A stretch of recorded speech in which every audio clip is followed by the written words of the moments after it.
ህወሓት ለግዳጅ ወታደራዊ ምልመላ ያወጣውን ረቂቅ ህግ በዝባዥ በማለት ሂዩማን ራይትስ ዎች እንዲሰረዝ አሳሰበ።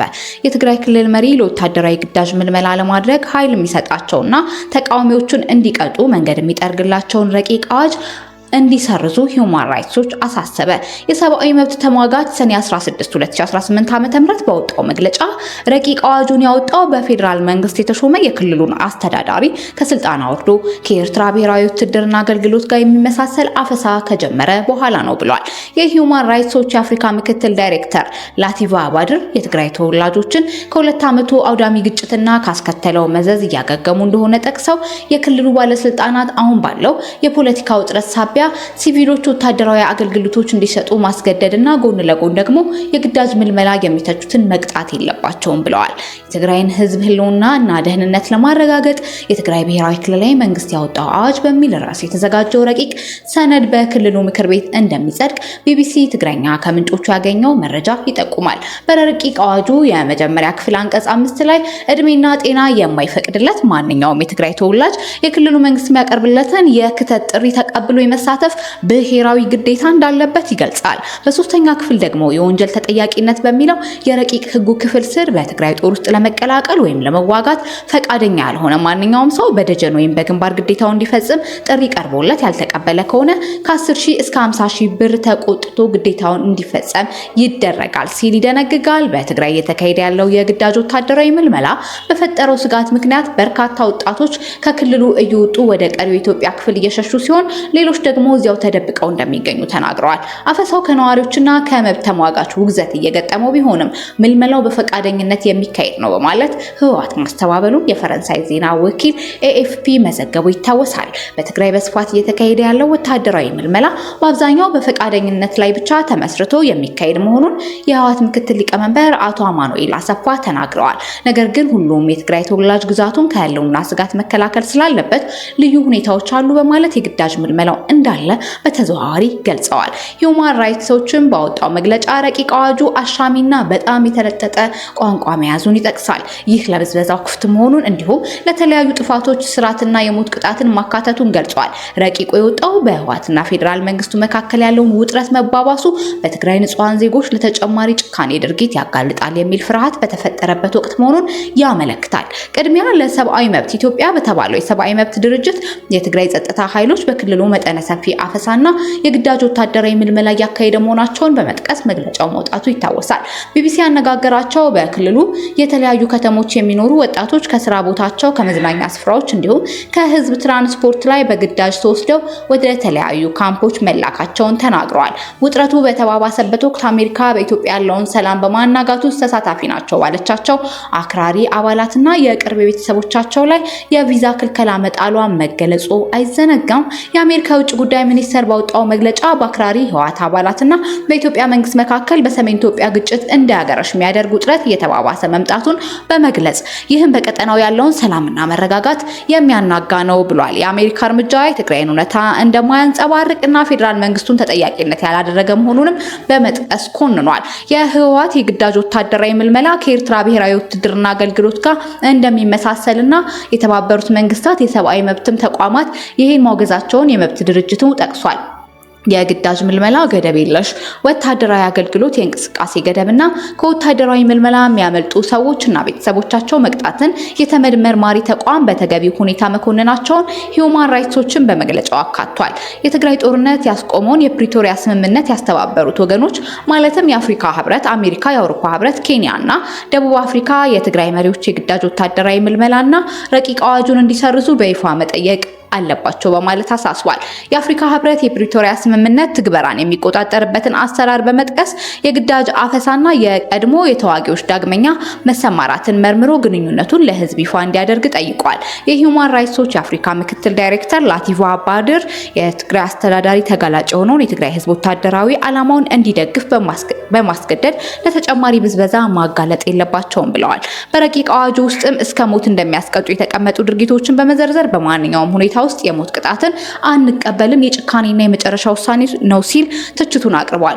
በረቂቅ አዋጁ ከአንቀጽ 29 እስከ 30 በተለይም በጦርነት ጊዜ በመሰረተ ልማት በህዝብና በመንግስት ተቋማት ላይ የሚደርስ ጉዳት ከጠላት ጋር መተባበርና የሚስጥር ማሽሎክ በእስራትና በገንዘብ እንደሚያስቀጣ፣ ድርጊቱ ሆን ተብሎ ከተፈጸመ በእድሜ ልክ እስራት ወይም ሞት እንደሚያስቀጣም ተደንግጓል። ታዲያ እንቅስቃሴው በህዝቡ ላይ አለመረጋጋት ከፈጠረ በህግና በህገ መንግስታዊ ስርዓቱ ላይም በባለስልጣናት ወይም በትግራይ ሰራዊት ላይ ጉዳት ማድረሱ የእድሜ ልክ ጽኑ እስራት ወይም እስከ ሞት ሊያስቀጣ የሚችል ወንጀል ሆኖ ሰፍሯል። ከውጭ መንግስታት ጋር በመተባበር የትግራይን ሉዓላዊነት አደጋ ላይ በሚጥል ድርጊት መፈጸም እንደ ድርጊቱ አይነት ከባድ ከሆነ እስከ ሞት ድረስ የሚያስቀጣ እንደሆነ ተገልጿል።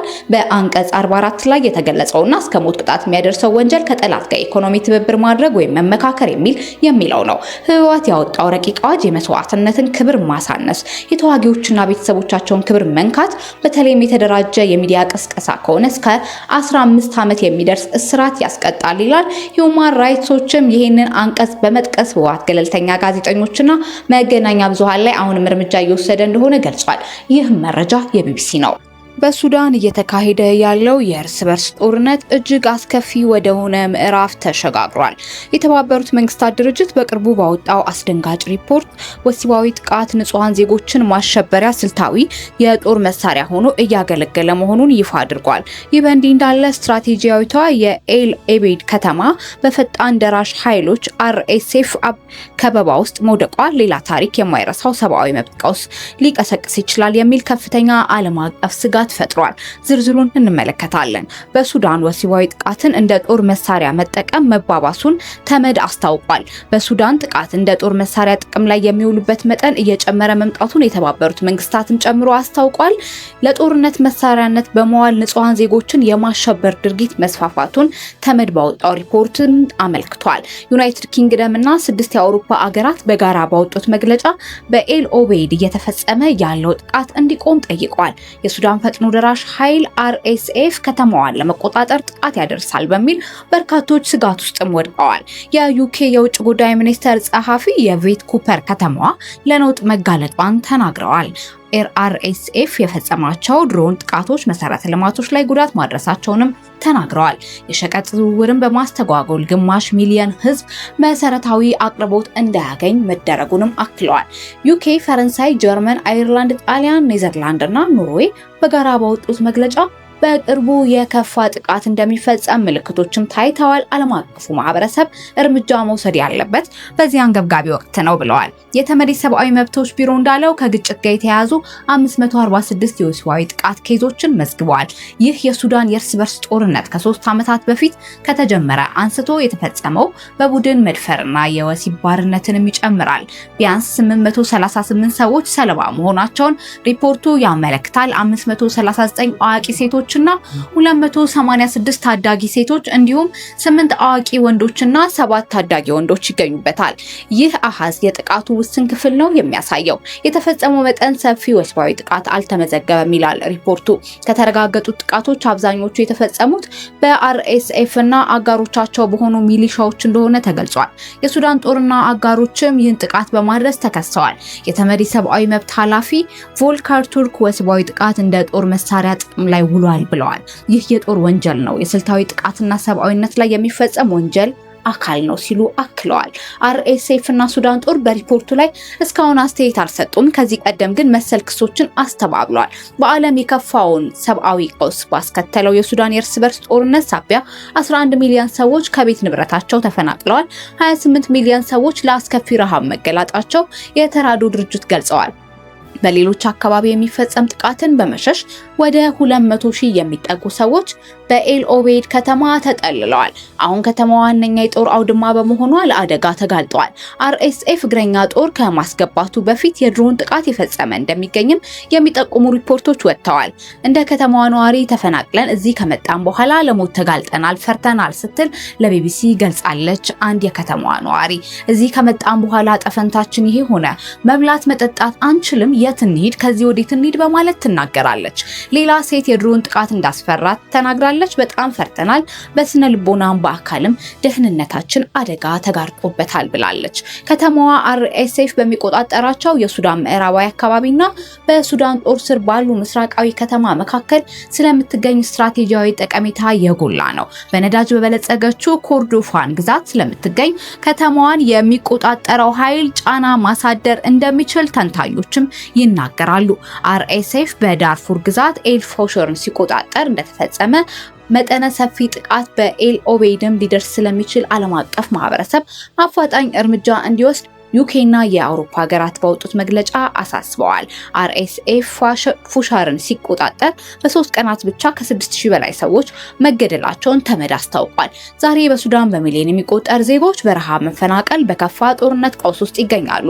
የኤል ኦቤይድ ነዋሪዎች ከዚህ ወዴት እንሄድ እያሉ የሚያስቡት የድረሱልን ጥሪ የዓለም አቀፉ ማህበረሰብ ህሊና እየፈተነ ነው። ቀደም ሲል በኤልፎሾር የተከሰተ የዘር ጭፍጨፋ አይነት አደጋ በኤል ኦቤይድም እንዳይደገም አሁን የሚወሰደው ዲፕሎማሲያዊ ሰብአዊ እርምጃ የብዙሃን ህይወት የሚያተርፍ ወሳኝ ወቅት ላይ ይገኛል። ይህ መረጃ የቢቢሲ ነው።